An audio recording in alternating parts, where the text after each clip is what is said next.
Well, you're going to love this story. There is a new viral video tearing up the internet that's already gotten almost 3 million hits. It's of a homeless man in Columbus, Ohio, who panhandles on the side of the road. He carries a sign that says he's fallen on hard times and has a God-given gift of voice. Turns out it's exactly what he does have.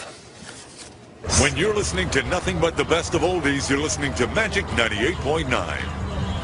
Thank you so much. God bless you. Thank you. And we'll be back with more right after these words.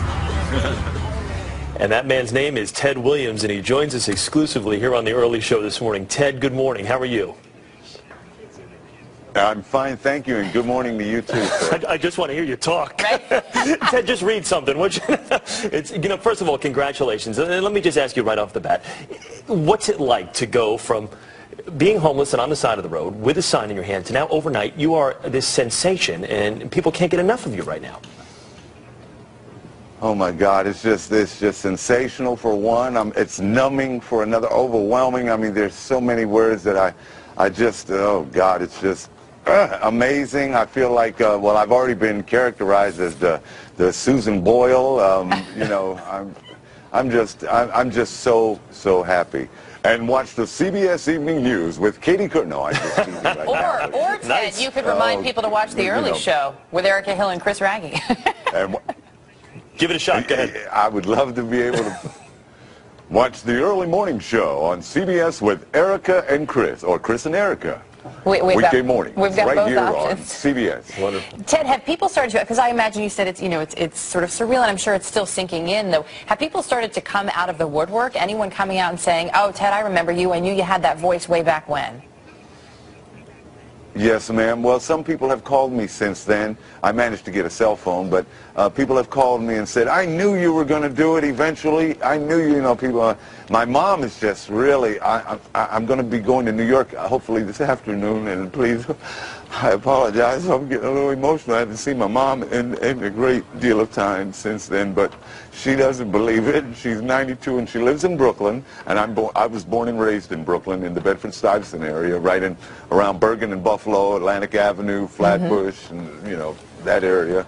So you know, God has been so good, and in the year 2010, on this date book that somebody gave me, I was going to write on there, well, another year wasted, but it was the year that I found God in my life. I mean, really a God of my understanding, and so it wasn't a wasted year, and I had no idea that something like this would have ever happened to me. It's like almost winning the mega ball lottery or something. This is just phenomenal. You're the third lottery winner today. Let me ask you this, Ted. You got your career got derailed through drugs and alcohol. You talked of that, and now you've been sober for what, 2 years now? Is that correct? About 2.5 years. About 2.5 years, and congratulations for this. So what now? What would you now like to do? How are you going to put this voice to use? Well, I would like to just have a job and a home, an apartment or anything, you know, to be able to cook in. I'd like to, you know, just get my life in a responsible area of a 53-year-old man, a tax-paying citizen, and try to put some of my bad memories and everything. Well, I'm not going to forget where I came from, but I just want to put some of that on the back burner and continue with my life, whatever is left to live, and hopefully, like I said, I was holding that sign with the hopes or the wishful thinking that somebody was going to ride by and say, hey man, you know, I got an internet radio station that could possibly use some production work or something. Well, clearly everything happens for a reason. There's a reason that you were there and that someone did drive by. You mentioned your mom and that you're headed here to New York. Your mom is 92, and this hasn't quite sunk in for her. You haven't seen her in a while.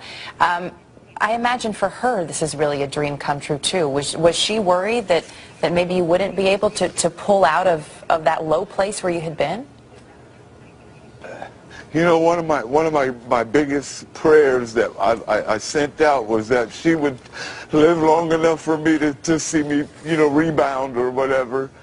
And I guess God kept her around, and He kept my pipes around, you know, to maybe just have one more shot that I would be able to say, Mom, I did do it before. You know, I might pass away before her or whatever, but my dad didn't get a chance to see this.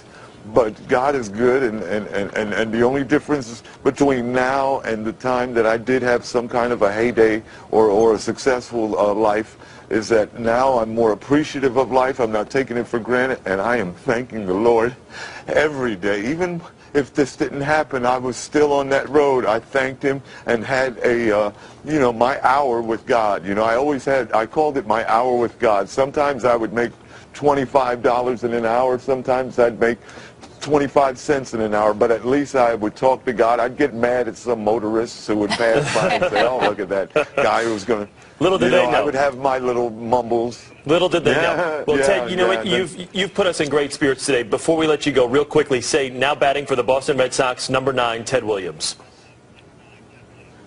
Now batting for the Boston Red Sox, number 9, Ted Williams. Ted, congratulations to you on your success. Good to talk with you, okay? Go get him, all right, buddy? Thank all right, that was you Ted so Williams. much. Yes, sir.